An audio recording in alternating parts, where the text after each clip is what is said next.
계속해서 베드로의 설교가 진행되고 있습니다. 성령 충만 받아서 사도들과 함께, 혼자 아닙니다. 함께, 그리고 120명의 성도들도 함께였죠.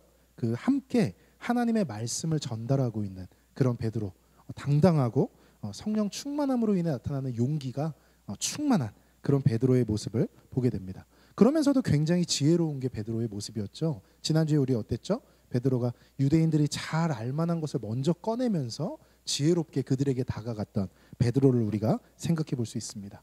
오늘은 이제 설교의 이제 후반부라고 얘기할 수 있는데요. 이 후반부에서도 역시 베드로의 지혜, 아니면 성령께서 베드로에게 허락하신 지혜, 그 지혜가 번뜩입니다.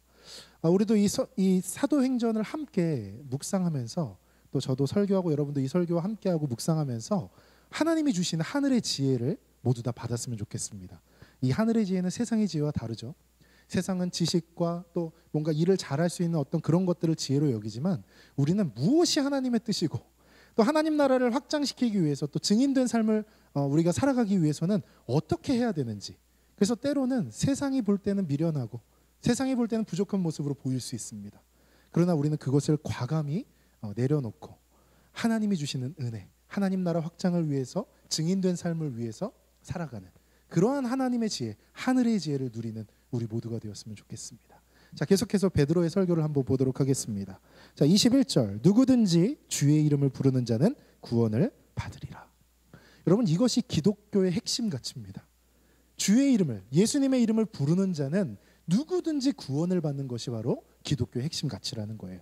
그래서 다른 종교에서 말하듯이 어떤 수행을 하고 어떤 공덕을 쌓고 뭔가 내 노력으로 내가 무언가를 할 수 있다라는 생각으로 그것을 쌓아 올려서 어딘가에 이르는 것이 구원이 아니라, 나의 부족함을 알고 연약함을 알지만 주님께 의지해서 예수님을 나의 주인으로, 예수님만이 나의 주인이십니다. 주님께서 나에게 가라고 하면 내가 가겠고, 주님께서 멈추라고 하면 내가 멈추겠습니다. 이렇게 결단하는, 예수님을 주인으로 고백하는 사람들은 모두 다 구원받을 수 있는, 그것이 바로 기독교의 핵심 가치라는 것입니다. 그래서 여러분, 기독교 안에는 자랑할 것이 없습니다. 내가 뭘 했다, 내가 뭘 깨달았다, 여러분, 그거 아무것도 아닌 거예요.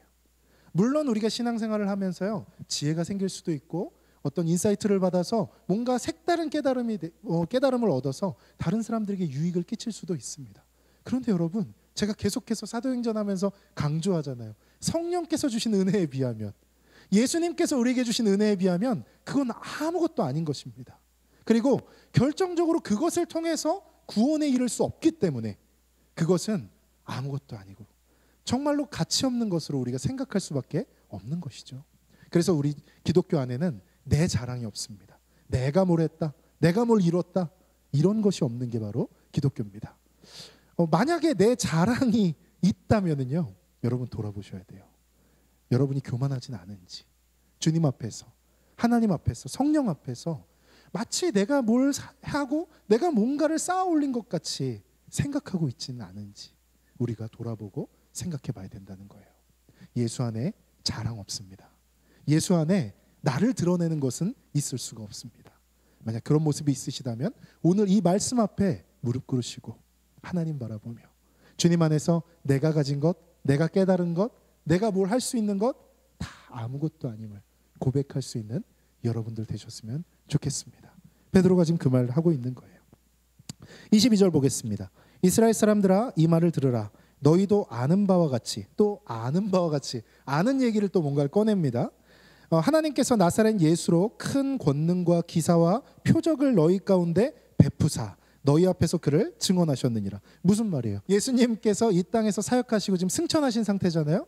승천하시기 전에 이 땅에 계실 때 예수님께서 많은 기적들을 베풀어 주셨다라는 거예요. 눈이 안 보이는 사람들을 낫게 하기도 하고, 물이 포도주가 되기도 하고, 걷지 못하는 사람을 걷게 하기도 하고, 예수님의 베푼 기적이 한두 가지가 아닙니다. 심지어는 5,000명이 넘게 모인 사람들을 물고기 2마리와 떡 5개로 먹이셨어요. 정말 엄청나게 센세이션한 그런 기적들이 실시간으로 일어났다는 거예요. 만약 지금 시대에 그런 것들이 일어났다면 아마 뭐 인스타나 뭐 아니면 뭐 유튜브나 이런 데 난리 났을 거예요. 실시간 전송하고 엄청나게 난리가 났을 겁니다. 근데 그 당시의 사람들은요, 그 모든 것을 다 들어서 알고 있었어요. 또 그중에 어떤 사람들은 그 기적의 현장에 함께 있으면서 기적을 체험하기도 했습니다. 그래서 제자들이 그 기적을 너희가 다 보았고 알지 않느냐 이렇게 말하고 있는 거예요. 와, 그런데 여러분 놀라운 것이 있어요. 그 기적을 다 봤음에도 불구하고, 그 기적을 내 아는 지인을 통해서 생생하게 들었음에도 불구하고 예수님을 믿지 않았다는 거예요. 참 신기하지 않습니까? 지금 이 현대를 살아가는 많은 사람들 중에도요, 기적을 나에게 보여주면 믿겠다는 거예요. 근데 기적이 내 눈앞에, 그러니까 유물론적인 관점이죠. 내 눈앞에 실제로 보이지 않으니까, 하나님이 내 눈에 보이지 않으니까 믿지 않겠다라는 거예요. 그런데 여러분 지금 이 시대에도 보십시오. 베드로가 지금 설교하고 있는 이 시대, 예수님의 기적을 실시간으로 봤던 세대, 예수님의 기적을 실시간으로 들었던 세대, 그 세대도 예수님을 믿지 않고 예수님을 십자가에 매달았던 것입니다. 그러니까 기적으로서는 사람이 구원받지 못한다는 거예요. 그러니까 여러분 너무 기적 좋아하지 마세요. 여러분들 기도 제목 탁 뭔가 어려운 기도 제목 내놓고 그게 탁 기적같이 이루어지면은 그거에 막 고무돼서 너무 감사합니다. 물론 감사하죠. 그런데 여러분 그것이 기독교 신앙의 본질은 아닙니다. 하나님께서 기도 제목을 통해서 우리에게 기적같이 그것을 이루어 주실 때가 있어요. 그래서 그것에 감사하면서 나아갈 수가 있죠.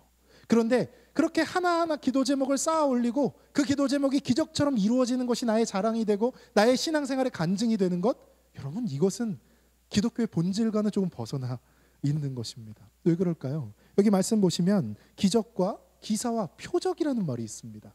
특별히 이 요한복음에서는요, 예수님의 기적을 표적이라는 말로 계속해서 이야기합니다. 여러분 이 표적은 뭐예요? 표적은 사인이라는 거예요. 쉽게 말하면 이정표 같은 겁니다. 여러분들이 길 쭉 가시다가 보면은 이 이정표 같은 거 만나죠. 화살 표시가 딱 있으면서 이쪽으로 몇 킬로 가면은 뭐 학교가 있습니다, 병원이 있습니다, 이런 이정표 있잖아요. 그게 사인입니다. 그럼 기적이 표적이라는 것, 사인이라는 건 무슨 말이에요? 기적 자체가 목적이 아니라 그 기적을 통해서 예수님을 바라봐야 된다는 거예요. 그 기적을 통해서 예수님이 나의 구주시고 그 기적을 통해서 예수님이 나를 구원하신 구원자라는 것을 바라봐야 된다는 거예요. 특별히 사도행전의 문맥상에서 무엇입니까? 그 기적을 통해서 내가 증인된 삶을 살기로 결심하는 것입니다. 결단하는 것입니다. 그리고 내 안에 계신 성령의 도우심으로 그 증인의 삶을 살아가는 것, 그것이 바로 이 사인, 이 표적이 있는 의미가 되는 것이죠. 그런데 너무 많은 사람들이 기적 중심적인 신앙생활을 하는 거예요. 기도 제목 중심적인 신앙생활을 하는 거예요. 제가 아주 긴 시간은 아니지만 그래도 긴 시간 목회를 해오면서 그 부분이 너무너무 안타까웠어요. 목사님 이런 기도 제목이 있습니다. 꼭 같이 기도해 주세요. 그 기도 제목이 이루어지면 너무너무 감사합니다. 그 기도 제목이 이루어지지 않으면 도대체 왜 안 이루어집니까? 신앙생활의 어떤 그 중심이요, 이 기도 제목이 이루어지고 안 이루어지고 있는 거예요. 기적이 일어나고 안 일어나고에 있는 것과 똑같은 겁니다. 그런데 여러분, 우리는 그것을 기도하면서, 기도 제목을 갖고 기도하면서 하나님과 함께 여행을 떠나는 거예요. 예수님과 함께 여행을 떠나는 것입니다. 왜냐하면 기도는 과정이거든요. 기도를 통해서 기도를 해가면서 왜 이게 이루어지지 않는지, 그리고 왜 이게 갑자기 굉장히 금방 기도 제목이 이루어지는지 우리는 생각하면서 하나님의 뜻을 바라보는 것입니다. 이 기도 제목이 빨리 이루어진 이유는 이 기도 제목을 이 이루어짐을 통해서 내가 그 다음 스텝으로 빨리 가기를 하나님이 원하신 거구나. 그래서 그 스텝을 통해서 예수님을 전하고 예수님과 더 깊은 관계를 갖도록 하나님 원하신 거구나, 이걸 깨닫는 작업이에요. 기도 제목이 이루어지지 않는다고요? 그러면 그 기도 제목을 놓고 길게 기도해 가면서 하나님의 생각을 구하고 하나님의 뜻을 구하는 거예요. 때로는 기도 제목을 그만둘 때도 있습니다. 기도하다 보면 하나님이요, 이건 아닌 거라는 마음, 성령, 내 안에 계신 성령께서 이 기도 제목은 하나님이 주시는 게 아니라 네 욕심이야, 이것을 깨닫게 해주실 때도 있어요. 그럼 그것을 내려놓는 것입니다. 이것도 기도의 과정 중에 하나예요. 그러니까 기도 자체, 기도 제목이 이루어지고 안 이루어지고 기적이 일어나고 안 일어나고 이게 우리 신앙생활의 중심이 아니라 이 기도라는 여정, 우리의 삶이라는 여정을 통해서 하나님과 함께 교제하는 것, 그리고 그 교제하심을 통해서 사도행전에서는 특히 증인된 삶을 살아가는 것. 주님을 전하고 예수님이 구세주이심을 전하고, 특별히 이 사도행전 첫 설교, 첫 전도를 보면 어때요? 그들이 잘 알아들을 수 있는 말로 지혜롭게 지혜를 구하면서 그들에게 증인된 메시지를 전달하는 것입니다. 저는 우리의 신앙생활의 중심이 바로 잡혔으면 좋겠습니다. 기도 제목 중심, 기적 중심이 아니라 하나님 말씀 중심, 하나님의 뜻 중심. 그것을 통해서 하나님의 뜻을 아는, 사인을 통해서 예수님을 알게 되는, 나의 구세주이심을 알게 되는, 나의 인생의 목표와 목적과 하나하나의 디테일을 알게 되는 그런 사인으로서 우리가 여겼으면 좋겠습니다.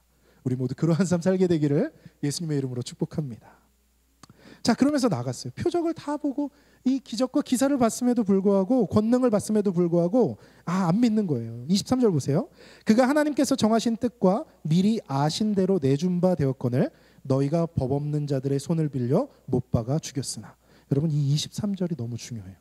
저는 23절 묵상하면서요, 이 부분을 좀 말씀드려야겠다라는 생각이 들었습니다. 여러분, 지금 23절을 다시 한번 잘 보세요. 처음에 보면 그가 하나님께서 정하신 뜻과 미리 아신 대로, 그러니까 예수님이 십자가에 달리게 되실 것을 하나님이 미리 아셨어요, 모르셨어요? 미리 아셨죠. 그런데 보세요. 그 다음에 보면 너희가 법 없는 자들의 손을 빌려 못 박아 죽였으나. 하나님이 미리 아시고 계획하신 일인데 그 바로 다음에 뭐라 그래요? 너희가 죽였다는 거예요. 너희가 법 없는 자들의 손을 빌려 예수님을 못 박아 죽였다는 거예요. 그러니까 여러분, 성경은요 항상 이렇게 두 가지 측면을 이야기하고 있습니다. 하나님 미리 아시고 계획하셨다, 예정하셨다, 그거랑 너희의 책임도 있다, 너희가 죽인 것이다. 이 두 가지를요 성경은 항상 같이 말하고 있어요. 그런데 가장 위험한 게 무엇이냐면요, 이 둘 중에 어느 한 가지에 집중하는 사람들이에요. 뭐 지금도 그렇지만 예전에도 그렇고 앞으로도 그럴 겁니다. 어떤 사람들이 나타나서 내가 진짜 성경을 깨달았다, 내가 성경을 내가 진짜 깨달았다, 앞에 있었던 모든 설교자들 누구 다 잘못됐다, 내가 진짜 깨달았다. 여러분, 그 사람 조심하셔야 돼요. 뭘 진짜 깨달아요. 여러분, 기독교 역사가 얼마나 깊습니까? 그 중에 얼마나 뛰어난 지성이 많았고 얼마나 뛰어난 영성가가 많았는데요, 이제 와서 그 사람들을 다 뛰어넘는 누군가가 나온다고요? 여러분, 하나님이 그럼 몇천 년을 버리신 거예요? 절대로 그렇지 않습니다. 그 사람을 조심하셔야 돼요. 하나님이 미리 아셨다, 하나님이 계획하셨다, 성경적입니다. 그런데 우리의 책임도 있어요. 너희들이 법 없는 자들에게 내어줬다라는 거예요. 그들의 손을 빌려서 예수님을 못 박아 죽였다라는 거예요. 이 두 가지 중에 한 가지를 택하지 마십시오. 이것은요 우리 인간의 머리로 이해할 수 없는 어우러짐이에요. 하나님의 미리 하심, 계획, 예정하심, 그런데 우리의 책임과 우리의 어떤 자유의지도 같이 있는, 이것이요 인간의 머리로는 해결이 안 되니까 자꾸 이 어느 한 가지만 가지고 내가 진짜 깨달았다 이러는 거예요. 그런데 여러분, 성경은 물론 사람들이 알아듣게끔 최대한 쓴 책이죠. 그런데 하나님에 대해서, 또 하나님이 이 땅을, 이 세상을, 이 역사를 이끌어 가시는 방식에 대해서는 인간이 모두 이해할 수 없기 때문에 이 두 가지를 함께 조명하고 있는 것입니다.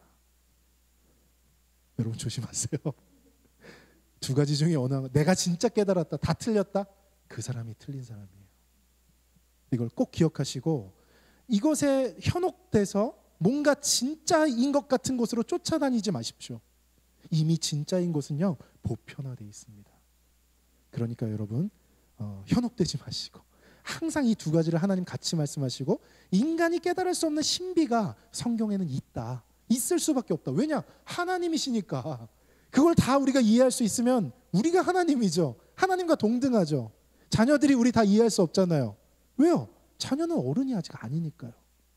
원숭이나 개미가 우리를 다 이해할 수 있습니까? 절대 이해할 수 없죠. 차원이 다른 삶을 사는데요, 인도와 아프리카와 유럽과 미국과 우리나라와 사는 사람들 다 문화와 환경이 다릅니다. 어떻게 모두를 한 번에 다 이해할 수 있겠어요? 하물며 우리와 전혀 다른 신이라는 존재이신 하나님을 어떻게 우리가 한 번에 꿰고 한 번에 통달하고 어떻게 알 수 있겠어요? 인간이 알아들을 수 있게 쓰셨지만 전부를 이해할 수 있는 것은 불가능한 일입니다. 그래서 여러분, 내가 진짜 깨달았다, 내가 통달했다, 그 사람 진짜 틀린 사람이에요. 절대로 현혹되지 마시고, 지금도 뭐 이슈들이 많은데요, 그런데 여러분 현혹되지 마시고 성경 많이 보시고 기도 많이 하시고 여러분 그냥 그렇게 신앙생활 하시면 됩니다. 절대로 내가 진짜야 이런 데 끌려다니는 인생 되지 마시기 바랍니다. 하나님의 예정과 이 계획하심도 중요하고요, 우리의 자유의지와 우리의 결심과 우리의 의지도 너무나도 중요한 것입니다. 그래서 하나님의 이 예정하심을 또 계획하심을 바라보면서 내 삶에서 나도 최선을 다하는 여러분들 되시기를 예수님의 이름으로 축복합니다. 우리 믿음의 선배들이 다 그렇게 살았어요. 그렇게 사시면 됩니다. 자, 24절. 하나님께서 그를 사망의 고통에서 풀어 살리셨으니 이는 그가 사망에 매여 있을 수 없었습니다. 여러분, 예수님께서 이 십자가에서 죽으셨잖아요. 그런데 하나님께서는요, 한 가지 계획을 더 갖고 계셨다는 거예요. 죽음 가운데 매여 있고 무덤 가운데 머물러 있는 그런 신앙이 기독교 신앙이 아닌 겁니다. 여러분, 세상의 많은 종교들은요, 그 종교 창시자의 무덤을 갖고 있어요. 그래서 그 무덤이 어떤 그 성지순례의 대상이 됩니다. 그래서 여러분, 사실 우리가 성지순례 하면서 이스라엘이나 이집트나 이런 데 가는데요, 엄밀히 말해서 성지순례는 아니에요. 물론 이제 그 편의상 그걸 사용하는 것 자체를 뭐 그렇게 말하면 뭐 잘못됐다 이렇게 제가 비판하는 게 아니라요, 성지순례, 우리에게는 사실 성지가 없는 거예요. 기독교 안에는. 여러분, 우리에게 어떤 특별한 성전이 있습니까? 아니잖아요. 우리가 뭐 메카 같은 데 가서 막 해야 돼요? 그렇지 않잖아요. 우리 신약시대에 와서 성전을 뭐라고 해요? 성령님이 계신 나, 내가 성전인 거예요. 왜냐하면 하나님이신 성령님이 내 안에 들어와 계시니까. 신이 들어와 있는 곳이 성전이잖아요. 성령님이 내 안에 들어와 계시니까 내가 성전입니다. 또 성전들이 모여서 예배드리는 이것이 바로 교회입니다. 두세 사람이 함께 있는 곳에 내가 함께 있겠다. 그러니까 여러분, 우리는 어디를 굳이 찾아가서 성지 순례를 할 필요가 없는 것입니다. 그러니까 뭐 좀 우리가 좀 이렇게 냉정하게 말하면 유적지 탐방 뭐 이렇게 얘기할 수 있겠죠. 이게 조금 뭐랄까 좀 엄밀한 의미에서는 유적지 탐방이 맞는 말이죠. 그런데 이제 성지 순례하면 뭔가 좀 더 거창해 보이고 또 더 가고 싶잖아요. 예, 그러니까 이제 그런 표현을 쓰고, 그 표현 쓰는 게 뭐 굳이 나쁘다, 저는 그런 얘기를 하는 것은 아닙니다. 어쨌든 우리 기독교 안에는 예수님의 무덤이 없다라는 거예요. 다들 무덤을 향해서 가서 뭐 1년에 한 번은 뭐 언제 한 번은 가서 그 무덤을 돌면서 뭘 하고, 우리 기독교 안에는 그게 없다라는 거예요. 왜요? 예수님이 부활하셨기 때문에. 여러분, 우리가 사순절 기간을 지금 보내고 있고 또 이제 고난 주간이 이제 시작되지 않습니까? 우리가 예수님의 죽으심은 굉장히 길게 묵상해요. 그래서 예전에 제가 이제 그 배웠던 은사님 중에 이제 목사님이 계신데, 그 교수님이 계신데, 그분이 이제 신대원에서 설교했던 것 제목 중에 40대 1이라는 제목의 설교였어요. 40대 1이 뭐야? 그래서 너무 궁금한 설교학 교수님이었는데, 역시 설교학 교수님 다릅니다. 40대 1이라는 제목 뭐지? 했는데요, 우리가 예수님의 고난은 40일 동안 묵상하는데 예수님의 부활은 단 하루밖에 묵상 안 한다는 거예요. 어떻게 보면 예수님의 고난보다 더 중요한 것이 그 고난, 사망 권세를 이기시고 승리하신 예수님, 부활하신 예수님에 대한 신앙이 더 중요함에도 불구하고 우리 현대 기독교는 지금 40일 동안 고난을 묵상하는데 반해서 하루밖에 부활을 묵상하지 않는다는 거예요. 기독교 역사를 보면요, 사실 부활을 묵상하는 기간이 굉장히 길었습니다. 그런데 어떻게 하다 보니까 지금 이런 상황이 와 있는 것이죠. 그런데 예수님의 부활하심을 이미 하나님은 계획하시고 있으셨던 것입니다. 여러분, 예수님은 사망의 고통에서 풀려나신 분이십니다. 이것이 진정한 자유입니다. 여러분, 이 시대는요, 사람의 수명에 관심이 많습니다. 계속해서 나오는 책들이나 아니면 연구하는 사람들이요, 뭘 연구하냐면요, 인간의 수명을 늘리고 어떻게 하면 인간을 계속해서 살게 할 수 있을까, 여기에 혈안이 되어 있습니다. 왜 그런지 아세요? 그런 거 연구비 지원하고 이런 분들이 뭐 돈 많은 분들일 거지 않습니까? 그분들의 관심이 뭐겠어요? 그 좋은 거 다 놔두고 죽기 싫으시잖아요. 그러니까 조금 더 누리고 싶고 조금 더 가지고 가고 싶은 거예요. 물론 인류애적인 마음에서 우러나서 하시는 분들도 있겠죠.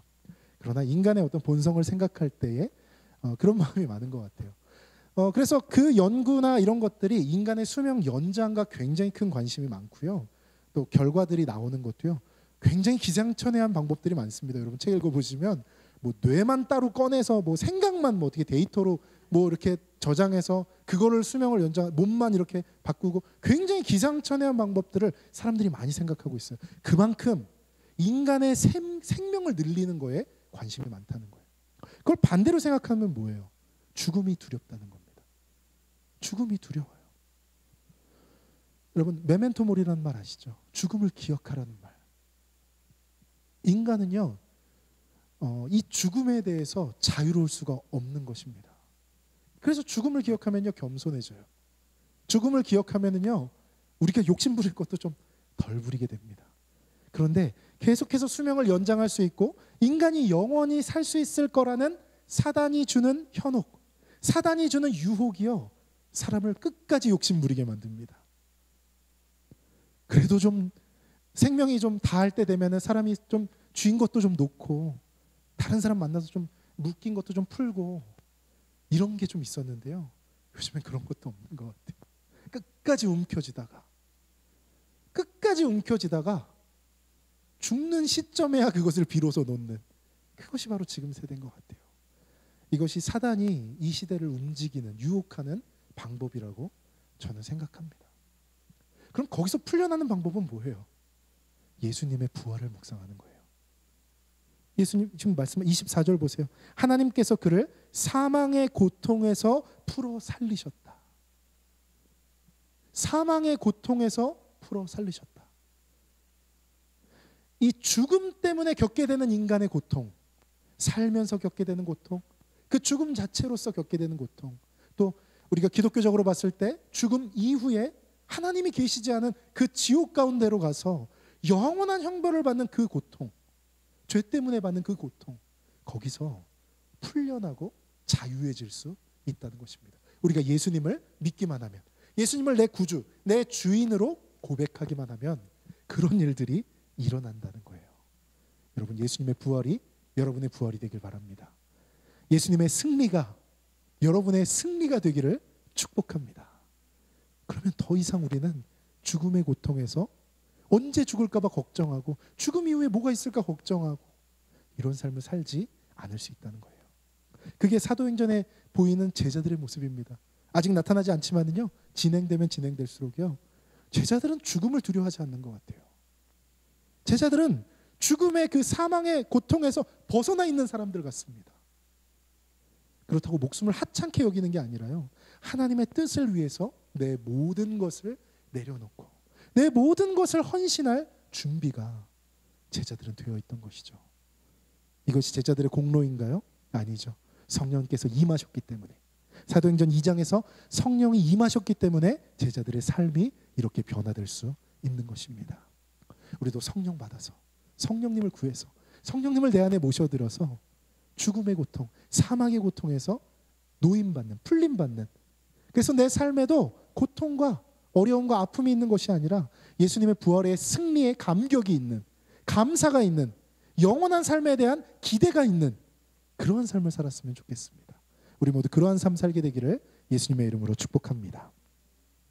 자, 그러면서 25절부터 다윗에 대한 이야기를 베드로가 꺼냅니다. 다윗이 그를 가리켜 이르되, 그러니까 지금 다윗이 하는 얘기는요 이 시편에 있는 말씀인데요 베드로가 이 다윗의 이야기를 가져오면서 다윗이 예수님을 이미 보았고 다윗이 선지자였거든요. 왕이기도 했지만 하나님의 말씀을 받아서 예언하는 선지자였거든요. 그래서 다윗도 이미 예수님의 부활을 예언했다. 이 얘기를 쭉 하고 있습니다. 한번 볼게요. 25절 내가 항상 내 앞에 계신 주를 배웠으며 나로 요동하지 않게 하기 위하여 그가 내 우편에 계시도다. 예수님께서, 메시아이신 예수님께서 계셨다라는 거예요.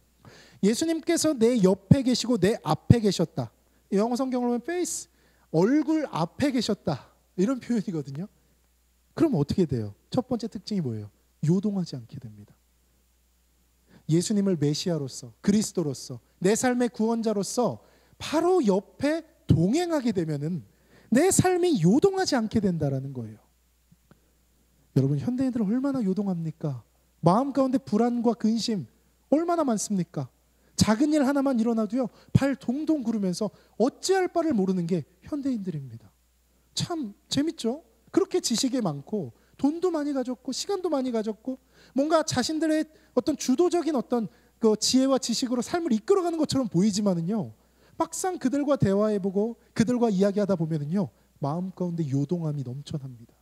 자녀 문제로, 내 진로 문제로, 내 앞길에 있는 모든 문제들 하나하나가 터질 때마다 마음이 요동하는 것이 지금 사람들의 모습입니다. 여러분, 왜 그래요? 저는 이것이 모두 다 영혼과 연결이 되어 있다고 생각해요. 당장 지금 앞에 있는 것, 당장 내가 해야 되는 것, 이것에 요동하는 마음은요, 우리가 영원한 삶을 살 존재라는 것을 모르기 때문입니다. 하나님이 우리를 사랑하시고 우리를 얼마나 사랑하셨냐면 예수님을 죽이기까지, 자신의 아들을 죽이기까지 우리를 사랑하시고 그 예수님을 우리의 구세주로 주시고 그것을 믿기만 하면 우리의 삶을 책임져 주신다는, 그것을 믿지 못하기 때문에 당장 가진 게 많은데도 불안한 거예요. 내 마음이 요동하는 겁니다.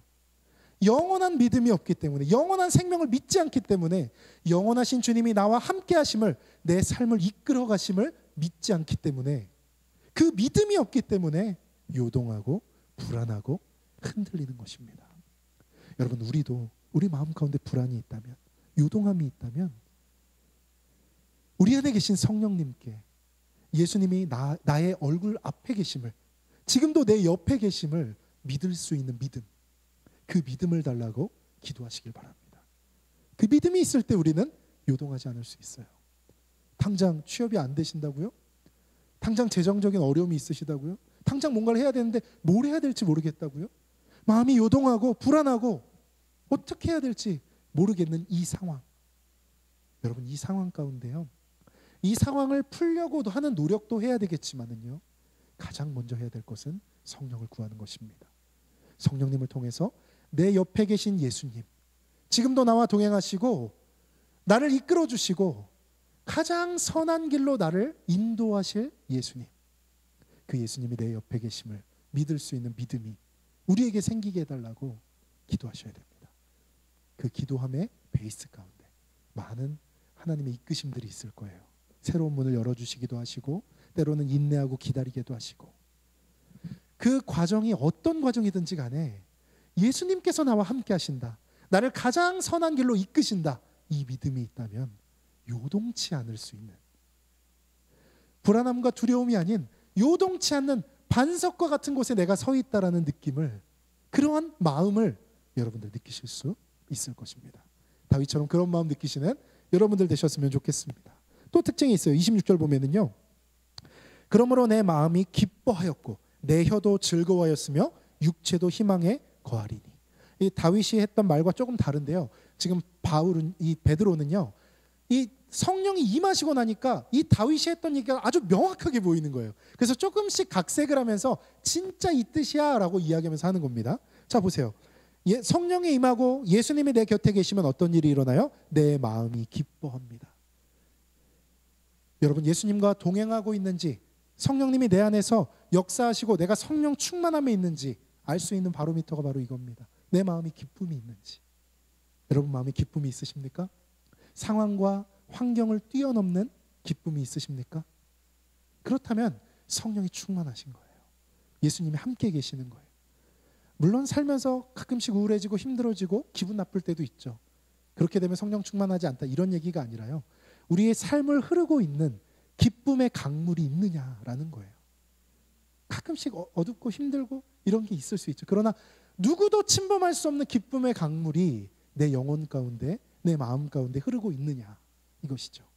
이것이 흐르는 사람은 잠깐 기분 나쁘고 화내고 분노할지라도 다시 돌아옵니다. 해지기 전에 그 분노가 풀립니다. 이 기쁨의 강물이 여러분들에게 충만히 흐르기를 축복합니다. 그리고 나서 뭐예요? 내 혀도 즐거워하였으며. 혀가 즐거워한대요. 여러분의 입술은 어떠세요? 여러분의 말은 즐거워하는 말입니까? 기쁨의 언어가 나오고 있습니까? 감사의 언어가 나오고 있습니까? 예수님이 내 구주시고 내 옆에 계심을, 나와 동행하심을 느끼면은요, 내 혀가 변화되는 거예요. 내 말과 내 언어 생활이 변화되는 것입니다. 원망과 불평과 짜증, 그것이 가득했던 내 혀가요, 이제는 감사와 기쁨과 기대와 희망으로 넘쳐나는 거예요.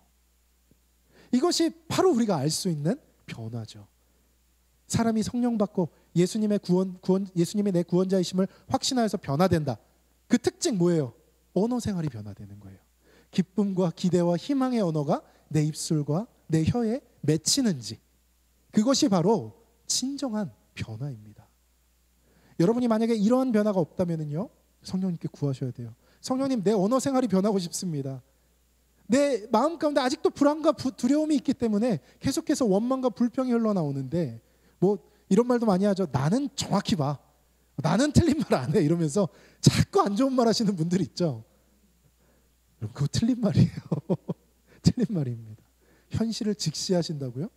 기독교인, 신앙인의 현실 직시는 무엇입니까? 예수님이 나와 함께 하시는 거예요. 성령님이 내 안에 계시. 이게 현실 직시예요. 기독교인의. 그러니까 여러분, 무조건 현실에 있는 기대를 다 버리고 그냥 보고 있는 상황 그대로, 안 좋은 거 그대로 말하는 거, 이게 현실 직시가 아닙니다. 무엇이 현실입니까? 그 안 좋은 걸 변화시켜서 새롭게 만드시고 더 풍성하게 만드실 그 하나님, 그 예수님, 그 성령님이 우리와 함께 계시는 게 현실 아니에요? 이게 신앙인의 현실 직시 아닙니까? 그렇다면 기대함으로 바라봐야죠. 희망의 눈빛으로 바라봐야죠. 자녀가 안 변할 것 같다고요? 남편이 안 변할 것 같다고요? 여러분의 직장이 변하지 않을 것 같다. 어떻게 여기서 계속 살아야 돼? 그렇게 보는 게 현실 직시가 아니라는 거예요. 신앙인은요, 언젠간 변화시켜 주시겠지. 하나님의 때에 하나님이 변화시켜 주시고 더 풍성한 것으로 채워주시겠지.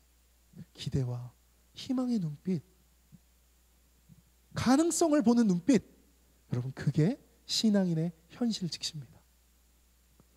진짜 현실 직시하게 되시는 여러분들 되시기를 축복합니다. 그래서 언어가 바뀔 수밖에 없는 것이죠. 자, 그 다음에 육체도 희망에 거하리니.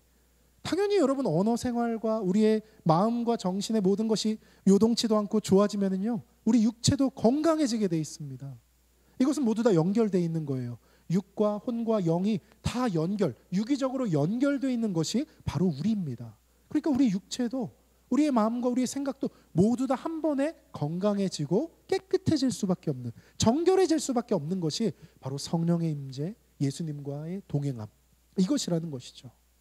그러니까 여러분, 우리의 마음과 우리의 영이 깨끗해지는 것이, 하나님과 연결되고 믿음을 갖는 것이 가장 먼저라고 말씀드리는 게 바로 이렇기 때문입니다. 이 모든 것이 한 번에 축복으로 주어지는 것입니다. 29절, 형제들아, 내가 조상 다윗에 대하여 담대히 말할 수 있노니 다윗이 죽어 장사되어 그 묘가 오늘까지 우리 중에 있도다. 여러분, 이스라엘 사람들에게 다윗은 생명과 같은 존재예요.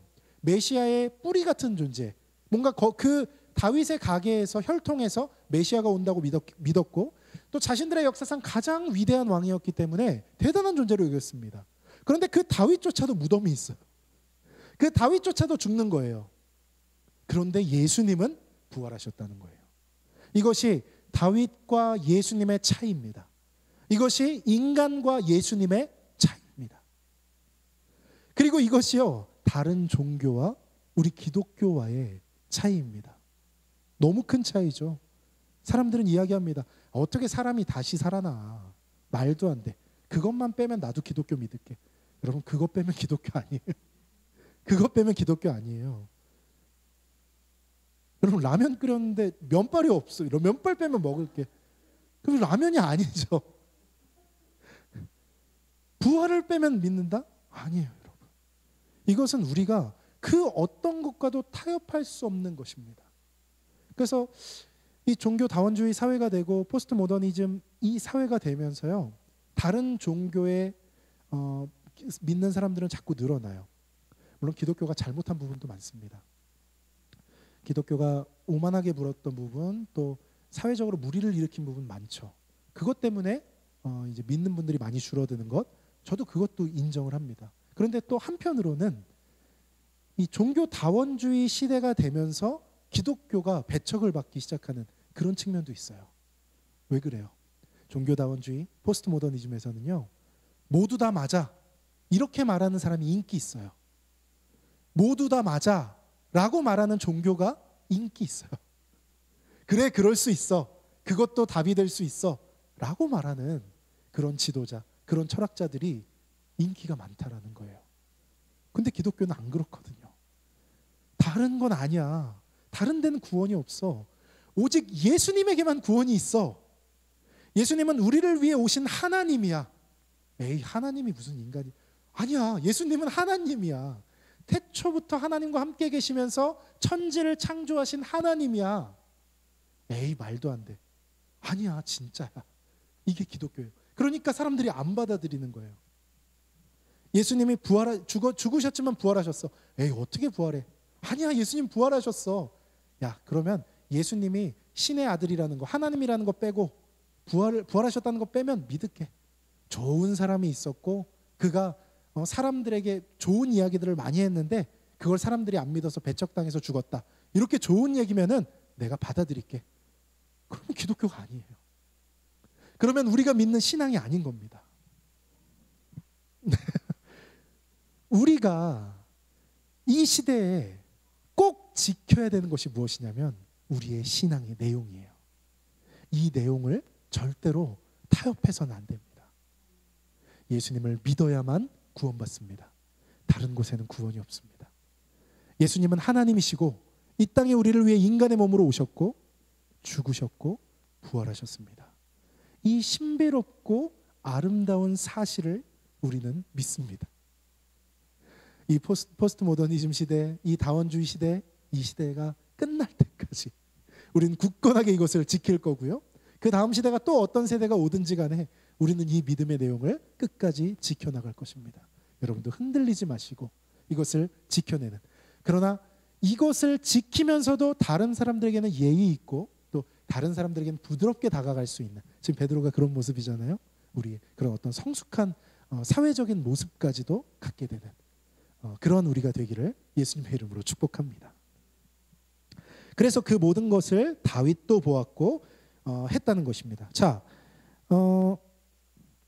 32절 볼게요. 이 예수를 하나님이 살리신지라 우리가 다 이 일의 증인이로다. 다윗도 증인이고 우리도 증인이다. 그 앞에 12사도가 쫙 서 있죠. 그리고 120명의 성도들도 함께 있을 겁니다. 우리 모두가 봤다라는 거예요. 또 예수님이 승천하실 때는 400여 명의 성도가 예수님의 승천하시는 모습을 함께 봤다고 써 있습니다. 여러분, 이 120명의 사람이 한 번에 예수님의 부활하신 장면을 목격하고 예수님을 함께 목격하고 그 증인이 된 거예요. 사람들은 이야기합니다.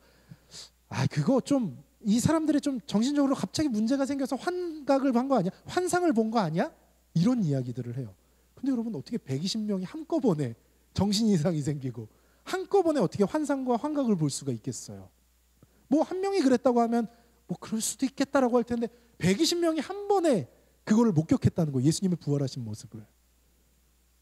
그리고 여러분, 더 이해가 안 되는 거는요, 그 부활하신 예수님을 위해서 이 사람들이요 자신의 목숨을 바쳤다는 거예요.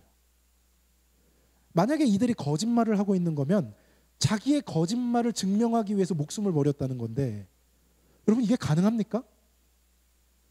어떤 신념과 자신이 확고하게 믿는 것을 위해서 자기 목숨을 버리는 것도 쉬운 일이 아니잖아요. 그렇죠?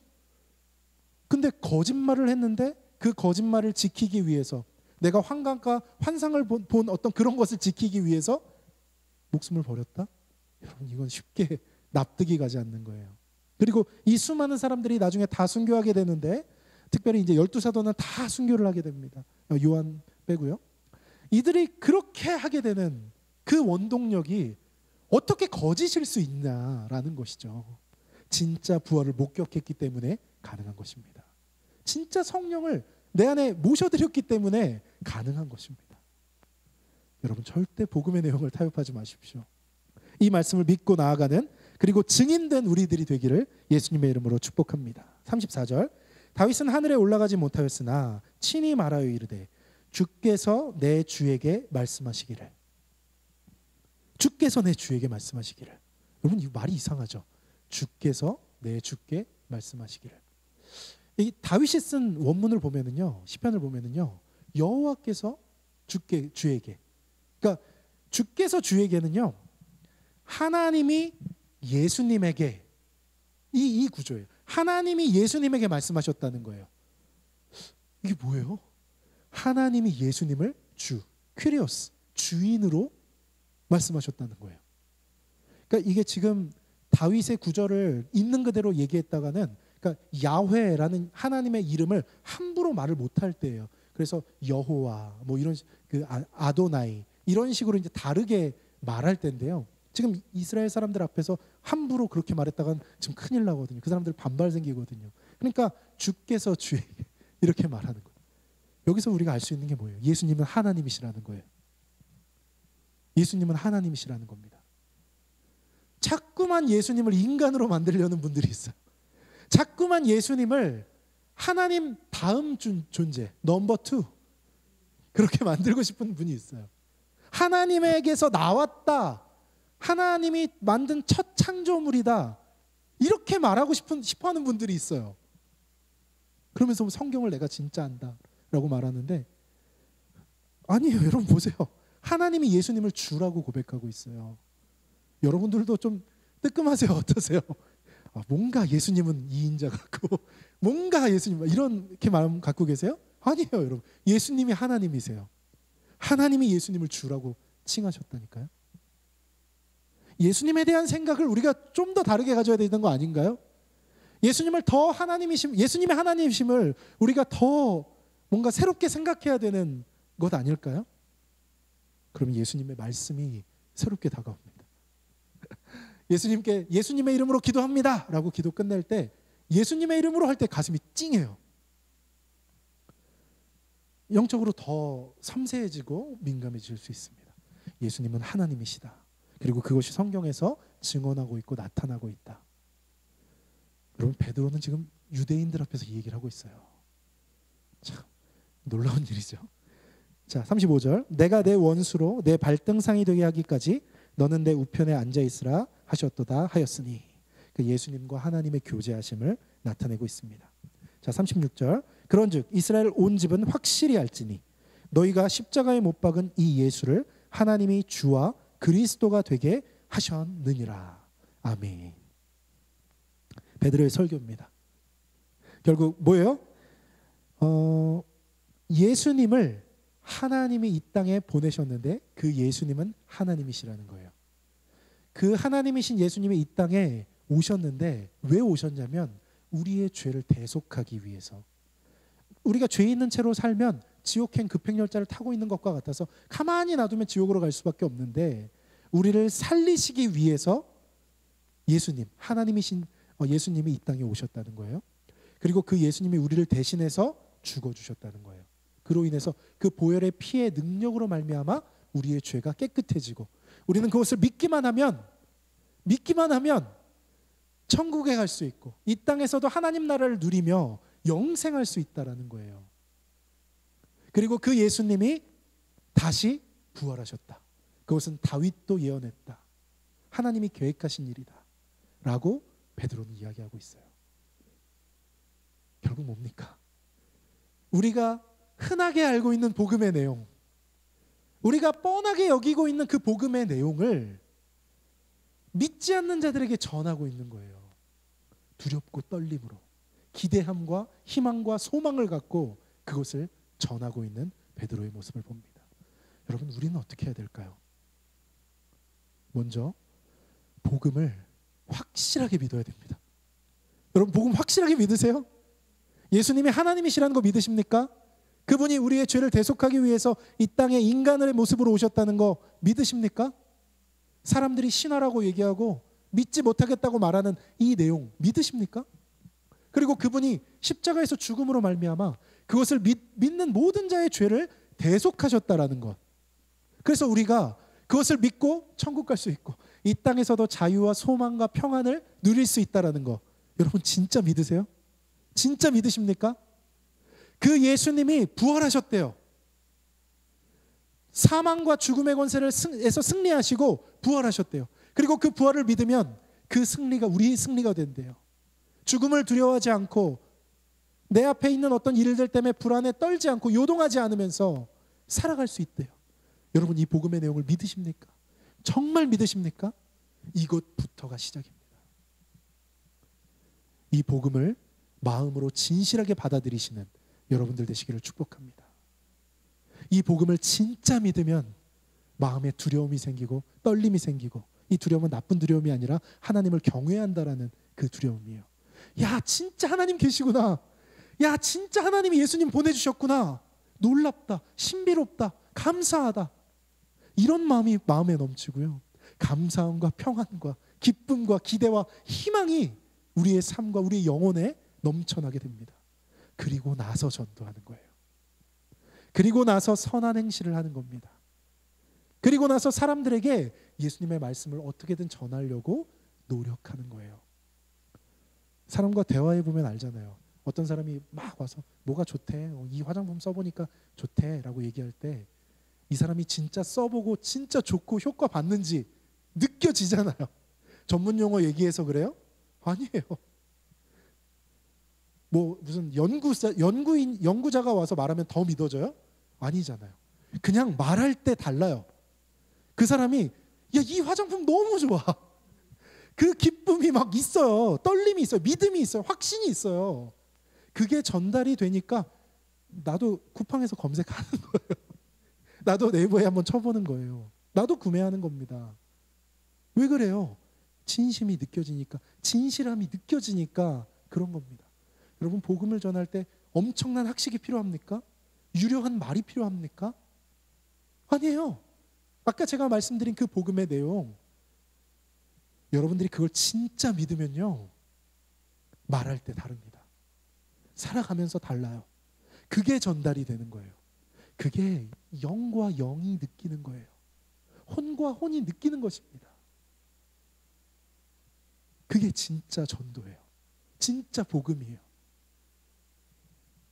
한글도 잘 모르시는 할머니 전도 엄청 많이 해오셨어요. 저 어렸을 때. 어떻게 해오셨어요? 교수님도 그렇게 못하시는데. 그 할머니 어떻게 가능했을까요? 엄청난 지식이 있으셨을까요? 아니잖아요. 진짜 확신이 있고 복음을 진짜 믿고 그 영혼을 사랑하는 마음이 진짜 있고, 그러면서 가서 자기가 믿는 내용을 말도 잘 못하시는데 뜨문뜨문 얘기하시고 그 사람 도와주고 함께 해주고 걱정해주고 하니까 진짜 하나님 있나? 진짜 예수님 있나? 이러고 오는 거잖아요. 이러고 믿음이 생기는 거잖아요. 여러분, 너무 많은 지식을 더 가지려고 하지 마십시오. 너무 뭐 지식, 정보 뭐 지금 충분합니다, 여러분. 대부분 여러분 충분합니다. 복음 충분히 알고 계세요. 성경 많이들 알고 계시잖아요. 진짜 필요한 건 뭐예요? 확신이에요. 복음에 대한 확신, 복음에 대한 갈망, 복음에 대한 떨림. 그게 여러분에게 있는지, 그것이 진짜 중요한 것입니다. 베드로가 이렇게 얘기할 때요, 사람들은 그게 느껴졌을 거예요. 야, 저 사람 뭔가 다르다. 저 사람 뭔가 만났구나. 저 사람 뭔가 확신하고 있구나. 대단하다 라고 느꼈을 거예요. 우리가 다음 주에 보겠지만 3,000명이 변화됩니다. 3,000명이 변화돼요. 놀라운 숫자죠. 숫자 자체의 의미가 있는 것이 아니라 수많은 사람들이 그걸 공유했다라는 거예요. 우리가 한 공간에서 어떤 사람이 확 어떤 확신을 갖고 어떤 감정을 가지면 확 확산되잖아요. 그게 그렇게 확산된 거예요. 성령의 은혜로, 성령의 능력으로 그렇게 됐던 것입니다. 여러분, 이 종려주일 예수님이 십자가로 걸어가고 있는 이 고난주간, 복음을 더 깊이 깨달으시길 바랍니다. 복음을 더 깊이 확신하시길 바랍니다. 그러한 기간이 되실 때 하나님은 여러분을 증인으로 사용하실 것입니다. 그러한 다음 주간, 또 이번 고난주간 보내시기를 예수님의 이름으로 축복합니다. 기도하겠습니다.